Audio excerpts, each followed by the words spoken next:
Welcome to the Crawcast. I'm your host, George Krawczak, and this is my reaction to the schedule release of the Green Bay Packers. And if you like this type of content, make sure to hit that subscribe button like it owes you money. First off, I want to start off by saying, yes, the background's a little bit fuzzy right now. I am working on it to make it perfect for you guys, and now let's get into the schedule. First off, I just want to say it's also a little bit of a rough one for the Packers. So week one is a home game against the Detroit Lions, played at 4:25, and all of these are Eastern Standard Time. Week two is Thursday, September 11th at 8:15. Home game against the Commanders. Week three is Sunday, September 21st at 1 p.m., which is a away game against the Browns. Week four is Sunday, September 28th at 8:20. Away game against the Cowboys. Week five is the bye week. Week six is a home game Sunday, October 12th at 4:25 versus the Bengals. Week 7 is an away game Sunday, October 19th at 4:25 against the Cardinals. Week 8 is an away game Sunday, October 26th at 8:20 against the Steelers. Week 9 is a home game Sunday, November 2nd at 1 p.m. against the Panthers. Week 10 is a home game Monday, November 10th at 8:15 against the Eagles. Week 11 is an away game, which is Sunday, November 16th at 1 p.m. against the Giants. Week 12 is a home game Sunday, November 23rd at 1 p.m. against the Vikings. Week 13 is an away game Thursday, November 27th at 1 p.m. versus the Lions. Week 14 is a home game Sunday, December 7th against the Bears. Week 15 is an away game Sunday, December 14th at 4:25 against the Broncos. Week 16 is a home game Sunday, December 20th at either 4:30 or 8 o'clock against the Bears. Week 17 is a home game December 27th against the Ravens, which we don't know the time. And week 18 is January 3rd against the Vikings, which or 4th, which we do not know the time at. So right off the bat, what's the problems? Well, I have two main issues of the schedule. Number one, the week 5 bye. That is terrible. So you want your bye week to basically recover injuries and rest injured players. That's basically what it is. It's just solely for injuries, effectively. Well, if you're later in the season, like week 8, week 9, week 10, then obviously you're going to have more injuries than in week 5. So it's kind of good when you need it in the sense, but a lot more people are less likely to be banged up in week 5 as opposed to week 10 because, playing 4 weeks of 4 games is a lot, less on your body than playing 9 games. Also, the final stretch is a little bit tough.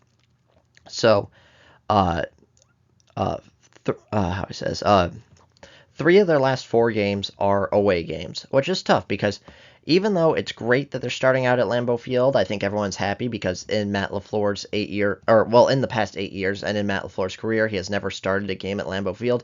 Home games are easier than away games, and you want to save your home games towards the end of the season when you really need them, when you both want to build momentum for the playoffs, and when you want to potentially gain positions in the playoffs because it's tough and not every team makes it, and obviously you want to get as many wins as possible, and even though it might be the same record wise, it's more important to win later in the season and build momentum as opposed to win early in the season and lose late in the season. So right now I'm just going to go through the schedule a little bit and just kind of talk about my little bit of predictions of their record. So week 1, Detroit Lions. I'm going to say the Packers are going to lose that game. Lions are tough. They're a good team. It's going to be very curious on how they play because they did lose their coaches, which is huge, losing your offensive and defensive coordinator, especially their offensive coordinator and Ben Johnson. But they are largely the same team that did go 14-3 last year and did play really good. And also something about it is the Packers just struggle week 1. I can't explain it. Week 1, it feels like the Packers just don't come prepared, and they really struggle with it. And you also have to keep in mind, a lot of these teams are going to be shock teams, because if you look at certain years, some players play well that we expect to play terrible, and some players play terrible that we expect to play well, and there's always shocking teams where it's like, on paper, this team doesn't look very good, but they're coached well and they play well, and then on paper, this team looks good, and maybe they play bad, and then injuries. We have no idea what any of these teams are going to look like with injuries, so we have to keep that in mind. Week 2, we have the Commanders. I'm going to say they beat the Commanders, because I do think they are a little bit overhyped. This is how I feel. Is last year we looked at them and we are like, wow, this is an insanely old team. And it is just very crazy that they won that so many games with people like Zach Ertz and Bobby Wagner and Austin Eckler. And is that a fluke or is that their standard? And we don't know. Where it kind of reminds me of Devondre Campbell. Like, look at Devondre Campbell, where he was average to below average his entire career. He had one amazing year for the Packers, and then he went back to being average to below average.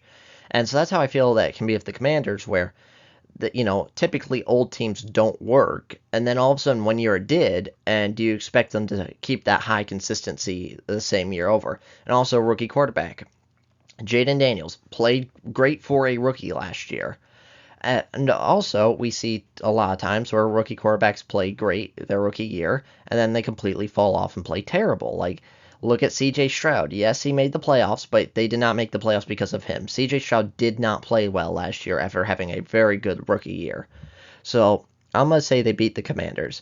Week 3 against the Browns. Don't know what the Browns are looking like, who their quarterback's going to be, but I think the Packers should be able to beat the Browns and should have a good record. So that puts them at 2-1. Cowboys, week 4. I'm just going to say the Packers are going to win. Cowboys, great team. You have, Dak Prescott coming back. CeeDee Lamb's great. New head coach, George Pickens, should add a lot. I'm going to say they beat the Cowboys just because it feels like the Packers always beat the Cowboys. I can't explain it, but the Packers just don't lose to the Cowboys, plain and simple. Week 5, bye week, obviously, so we have to, kind of take that with a grain of salt. Bye week, they don't play. So I have them going 3-1. Week 6, Bengals. That's going to be a tough one. That's really going to rely on Jeff Hafley to play well because the defense just needs to play great. The Bengals are effectively having no defense. That's their strategy is, okay, screw the defense. We're going to play offense. I can see this being a high-scoring, very big game, and it's going to be tough because the Packers defense needs to show up and play well, and it's going to be who gets the first key stop. Will the Packers offense struggle? I don't know, but I'm going to say the Packers lose to the Bengals, so that puts them at 3-2. Week 7, Cardinals. I think they should beat the Cardinals. Jonathan Gannon has been a pretty good coach, but Kyler Murray has struggled quite a bit at times and has been pretty inconsistent. Again, they've shown a great defensive performance, but I think Kyler Murray's not at the level. I think they beat the Cardinals, putting them at 5-2. Actually, I'm sorry, 4-2. All right. 4-2. Steelers, week 8. I'm gonna say the Steelers do have Aaron Rodgers, so that's going to be a tough game. I think the Steelers, with their defense finally having a competent quarterback, where they've been winning with nothing. They've been winning with Kenny Pickett, Russell Wilson, Mason Rudolph. So I say if they actually get a good quarterback like Aaron Rodgers, I think the Steelers win this game. So I'm gonna put the Packers at 5-3. Then week 9 against the Panthers, Bryce Young did improve, but also he's been terrible in the past. And so this Panthers team is not ready to win, and I don't think they're at the point where they can win. So I'm going to say the Packers should beat the Panthers. So that's 6-3. Week 10 against the Eagles. The Eagles are also coming off of a bye week, so they're getting 2 weeks off, the Eagles. And the Packers come off the Panthers game. I'm going to say they lose to the Eagles. I think that's going to be tough. I don't know if they can do it. And so I'm going to put them at 5-4. Week 11, Giants. They should beat the Giants. Giants defense did play well last year, but overall, I don't think they're that good with Russell Wilson. And yes, Malik Neighbors is good, but I say they beat the Giants, putting them at 6-4. Then, week 12, Vikings. Home at Lambeau. We don't know what J.J. McCarthy is going to look like. This is tough for the Packers because you want J.J. McCarthy earlier in the year, because by then maybe he gets the hang of it and starts playing super well. I'm going to say they beat them in week 12, putting them at 7-4. And then the Lions, week 13, I think the Packers get their win back. I think they play well on Thanksgiving. Later in the season, they're starting to figure out. That puts them at 8-4. Chicago, week 14. They're the Bears. I don't think the Bears are going to be that good. They definitely should be better, and I do think it will be a close game. But I'm going to say the Packers get the win because that is funny to me that Caleb Williams is technically undefeated at Lambeau Field, because he is. He did win the game, but you do have to put the caveat on there. He did beat the Packers, but it was the Packers' backups, and the Packers weren't really trying to win. So I'm going to say the Packers do kind of get their win back from last year against Chicago, putting them at 9-4. Broncos Week 15, that's a tough one, just because you got Bo Nix, you got a much better team. I'm gonna say they beat the Broncos, putting them at 10-4. And then the Bears Week 16, that's a tough one because again, Chicago's really gonna be trying. I think they're gonna be on the borderline of the playoffs. I can see Chicago winning. I can see the Packers winning. I'm gonna say the Packers win, although barely. Actually no, I'm gonna change it. It's in Chicago. I'm gonna say the Bears win, and that puts the Packers at 10-5. That's gonna be tough. It really could go either way. Week 17 against the Ravens, you have no idea what's going on. Lamar Jackson, he's a running quarterback, so theoretically he could be injured in this game because a lot of running quarterbacks do get injured, especially late in the season. So I'm going to say the Packers beat the Ravens Week 17. That puts them at 11-5. And then the Vikings Week 18, I think the Packers will have their playoff spot pretty secure at this point. And so I think they'll probably bench their starters and not really try as hard. And the Vikings are probably going to be borderline on the playoffs and really need to win this game. So I'm going to say the Vikings win this game Week 18. So that puts the Packers record at 11-6. Those are my predictions as of right now with no information currently present.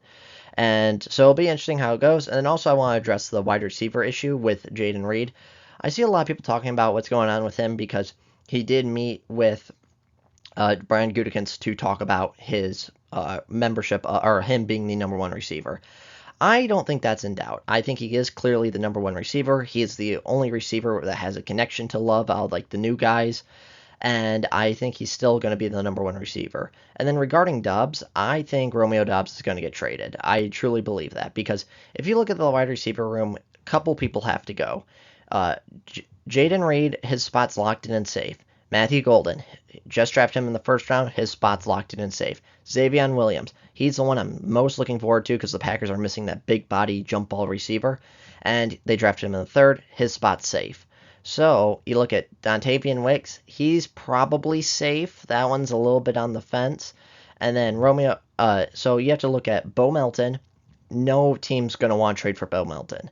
Malik Heath, no team's going to want to trade for Malik Heath. McCole Hardman, no team's going to want to trade for McCole Hardman. So that leaves Dontavian Wicks and Romeo Doubs. And the thing is with Wicks, he is good route runner, good at getting open. He just cannot catch the ball. And so that's a big issue. So I don't think a lot of teams are going to really want to trade much for him. And then Romeo Doubs as the perfect candidate to trade for. He is a great wide receiver number 2.